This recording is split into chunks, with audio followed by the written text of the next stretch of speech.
The room smells of roses and sweat. You're a senator's son, barely 17, summoned to the Palatine after midnight. They told you it was about your father's career. The guards won't meet your eyes. The doors close behind you. Silk rustles in the darkness. A woman's voice, soft as honey laced with venom, asks if you've ever wondered what power really means. You recognize her from the state ceremonies, the modest matron who stands beside the emperor, eyes downcast, draped in virtue. But here, now, in lamplight that makes shadows dance like demons, she's something else entirely, something Rome has no name for. She smiles. You realize, in that crystallizing moment of horror, that whatever happens in this room will chain you forever, that refusal isn't an option, that your father's life, your family's fortune, your own future, all of it hangs on what she asks you to do next. Welcome to the court of Valeria Messalina, the woman Rome tried to erase from existence. Before we descend into this abyss, I'm genuinely curious. Drop a comment telling me where in the world you're watching from. It never ceases to amaze me that a scandal buried 2,000 years ago still reaches across continents and oceans to find us here. Now, let's talk about what happens when you give absolute power to a 15-year-old girl and tell her the only thing that matters is staying quiet. The year Rome needed salvation. January 24th, 41 CE. The Praetorian Guard finds Caligula in the palace tunnels. 29 stab wounds. His wife, Caesonia, dead beside him. Their infant daughter's skull crushed against marble. 4 years of madness. Executions as entertainment. Senators forced to watch their wives violated at state dinners. A horse nearly appointed consul. Ends in blood and chaos. Rome exhales, then panics. Who inherits this nightmare? They discover him trembling behind a curtain. Claudius, the stammering uncle with the dragging leg and the academic obsession with Etruscan history. 50 years old, never wanted power, never expected it, spent his entire life being the family embarrassment. But he's breathing, he's technically legitimate, and Rome needs someone wearing the purple before the city tears itself apart. The guards proclaim him emperor not because he's qualified, but because the alternative is civil war. Claudius understands he's a placeholder. He needs legitimacy fast, an heir, a dynasty, proof the gods haven't completely abandoned the empire. So he marries Valeria Messalina, third cousin, patrician bloodline stretching back to Venus herself, 15 years old. Beauty so striking that poets build entire careers around describing the curve of her neck, the gold of her hair against pale skin like carved ivory. She's been groomed for this role since childhood, educated in philosophy and virtue, taught to lower her eyes, speak softly, embody the chastity that supposedly holds civilization together. The wedding is magnificent. White silk and myrtle crowns. The Senate rises in approval. The people flood the forum, roaring their relief. Finally, stability. Finally, virtue.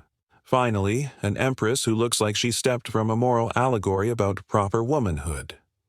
On paper, she's perfect. In practice, Rome is about to learn what happens when you give someone unlimited power and tell them their only job is to never, ever use it. The first cracks. The first 2 years follow the script flawlessly. Messalina gives Claudius a daughter, Claudia Octavia, then a son, Britannicus, named after his father's conquest of Britain. The Senate breathes easier. The succession is secured. She appears at religious ceremonies, head covered, eyes modestly downcast, every gesture choreographed to embody feminine virtue. The perfect Roman matron, the living symbol of everything the empire claims to value. In public, she is everything Rome demands.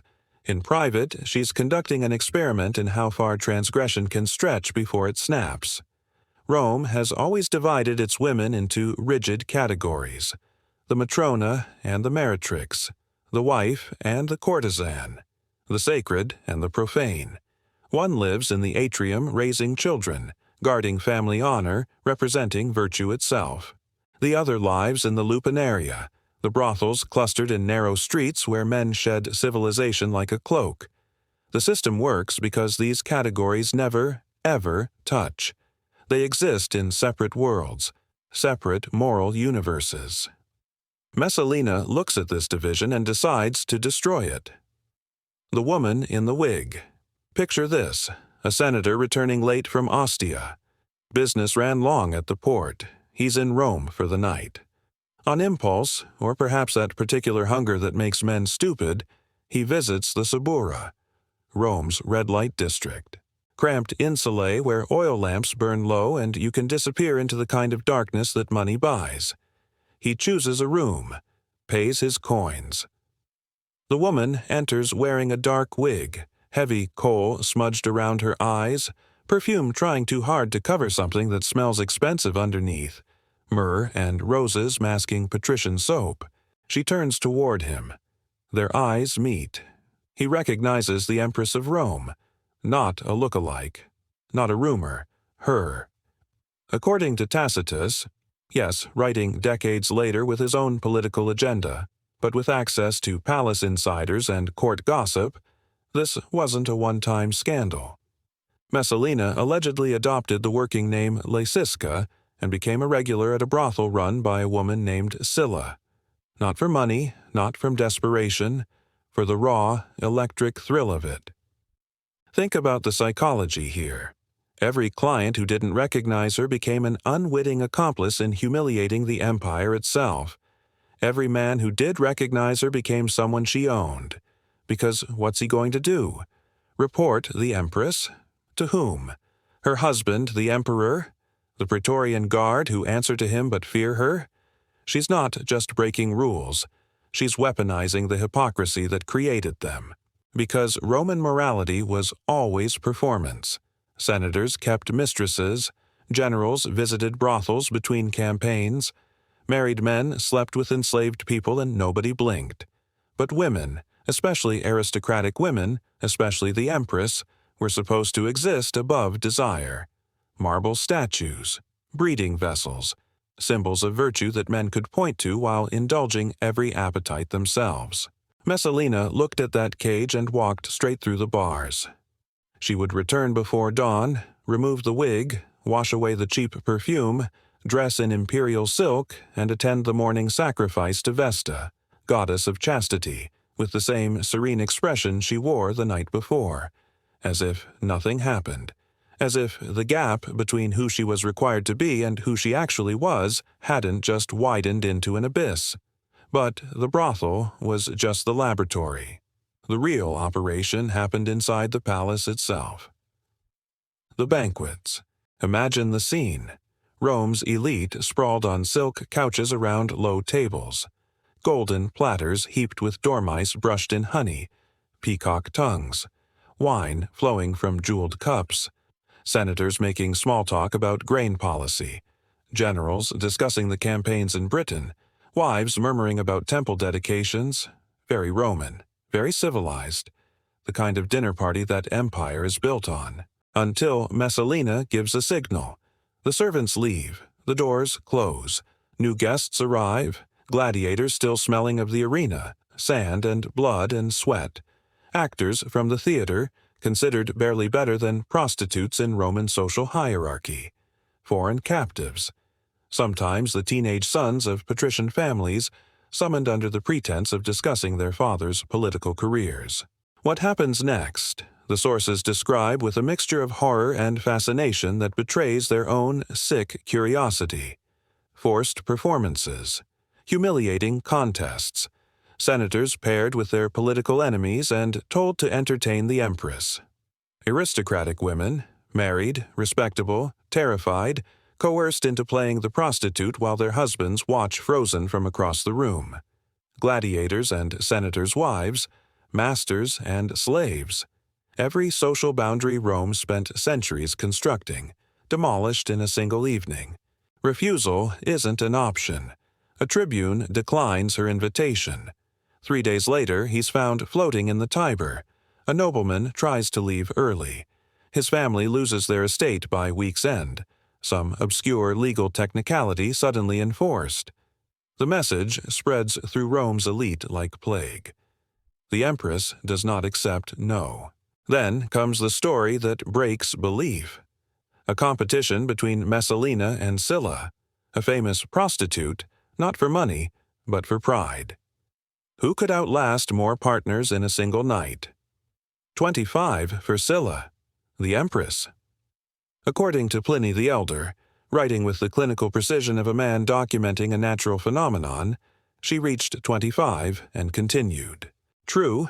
Exaggerated? Propaganda designed to destroy her reputation? We'll never know for certain. But the story survived 2,000 years because it captured something Romans couldn't articulate. A woman wielding sexual power not as submission, but as dominance, as control, as a form of political terror more effective than any army.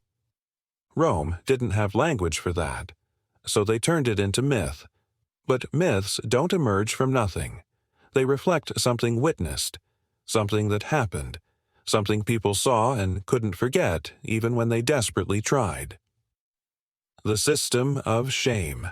The palace becomes a theater where humiliation is currency, where senators arrive at dawn to beg political favors and leave at midnight having performed acts they'll never speak of again, where aristocratic families send their daughters into the empress's chambers and pray they return unmarried.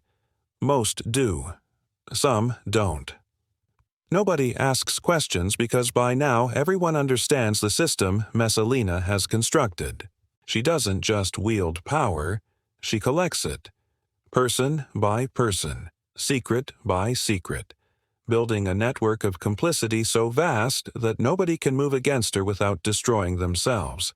Every participant becomes a prisoner. Every witness becomes an accomplice. She doesn't need the Senate's approval. She has their shame. That's better than loyalty. Loyalty can shift with political winds. Shame lasts forever. And through it all, Claudius works, building aqueducts that still stand today, reforming the court system, expanding the empire into Britain, the competent emperor everyone underestimated, proving them wrong through sheer administrative brilliance. Does he know? Of course he knows. Rome is gossiping. Senators are whispering. His own freedmen, Narcissus, Pallas, Callistus, are begging him to act. But what can he do? She's the mother of his heirs. Moving against her means admitting before the entire empire that he's been cuckolded.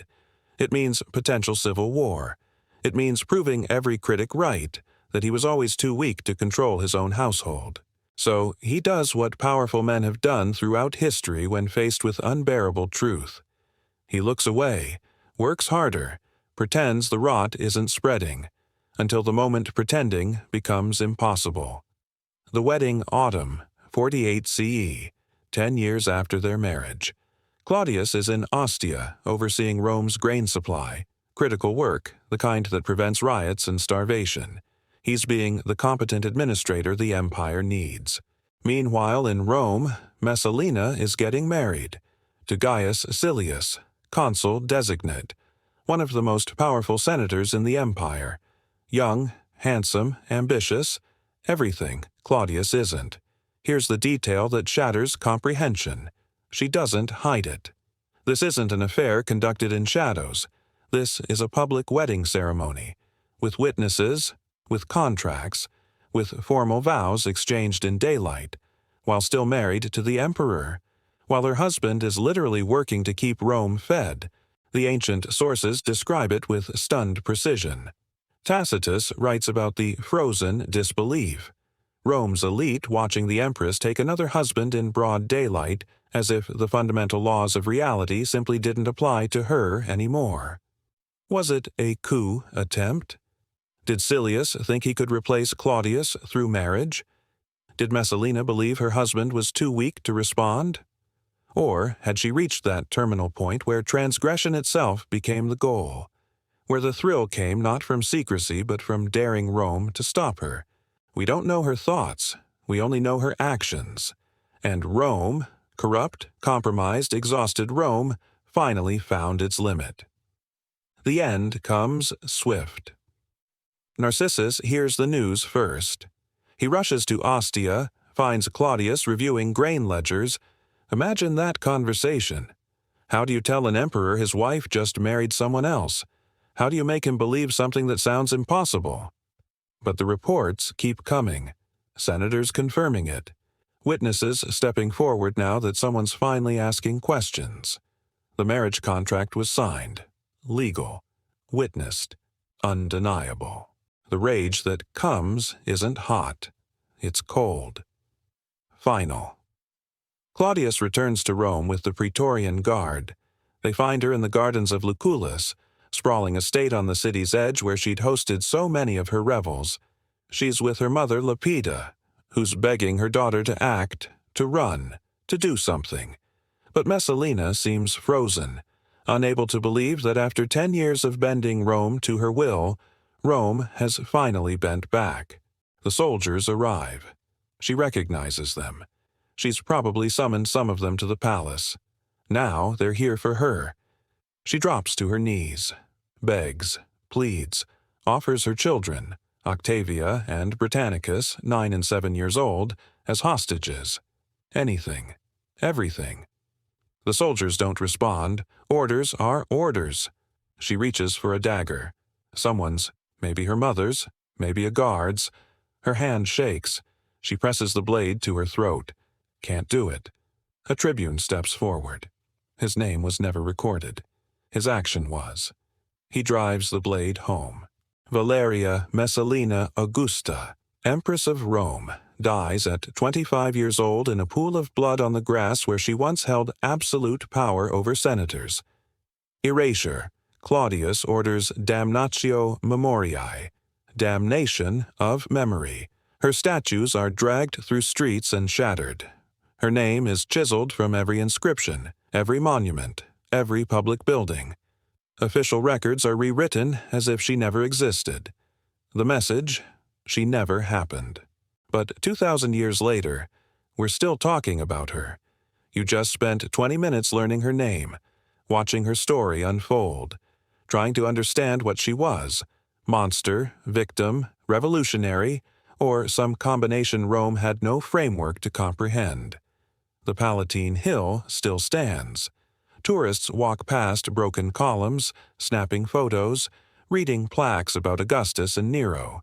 They don't realize they're standing in the rooms where she held court, where senators came to beg and left as prisoners of their own shame. Her daughter Octavia was forced to marry Nero, her stepbrother. He later executed her, claiming adultery. She was 22. The same age her mother died. Her son Britannicus was poisoned at 14. Probably by Nero eliminating a rival. He collapsed during a dinner party, dead before anyone could move. What remains? Here's what haunts me. How much of what we know about Messalina is true? Our sources, Tacitus, Suetonius, Juvenal, were all men writing decades after her death, all with political motives to paint her as a monster. Roman propaganda had a pattern. Powerful women who threatened male authority were always accused of sexual depravity. Cleopatra, Agrippina, Livia, Messalina. The playbook never changed. Does that mean she was innocent? No. The marriage to Silius happened. That's documented even by her defenders. The political corruption was real. The blackmail system existed. People died who opposed her. But the brothel stories, the contests, the specific numbers, we'll never know where truth ends and propaganda begins. What we do know is this. A 15-year-old girl was married to a man in his 50s. She was told her entire value existed in her purity and her womb. She was given immense power, but no education in wielding it. No purpose beyond bearing heirs and looking virtuous. And when she found a way to feel powerful, through transgression, through control, through turning Rome's own sexual hypocrisy against itself, the empire that created her destroyed her, then spent 2,000 years calling her a monster. The echo. Stand in the ruins of the Palatine today and you feel something in the air. Not ghosts. Rome doesn't do hauntings like that, but something heavier. the weight of stories that couldn't be silenced even when they chiseled away the names. Messalina's name was meant to disappear. Instead, it became immortal. Not because Rome wanted her remembered, but because truth, however twisted, however buried, has a way of clawing back to the surface. Her story isn't just about sex or scandal. It's about what happens when power becomes a game, when shame becomes currency, when the people meant to preserve an empire are too compromised to stop its decay. Every senator she humiliated stayed silent. Every general she blackmailed remained loyal. Every witness to her revels became an accomplice through their own participation. She proved you don't need an army to control men. You just need to know what they're afraid people will discover. Marcus Aurelius once wrote, "Look beneath the surface. Let neither the true quality nor the worth of a thing escape you." He might have been thinking of leaders like Messalina, radiant on the outside, decaying within. But she wasn't Rome's exception. She was its creation. Married at 15, trapped in power without purpose, destroyed for exposing imperial hypocrisy. Her name was erased, but her story endures. Because Rome didn't fall to invaders, it rotted from within. The true scandal wasn't her depravity, but what it revealed, that virtue was a mask, and civilization's foundations were always more fragile than anyone dared admit.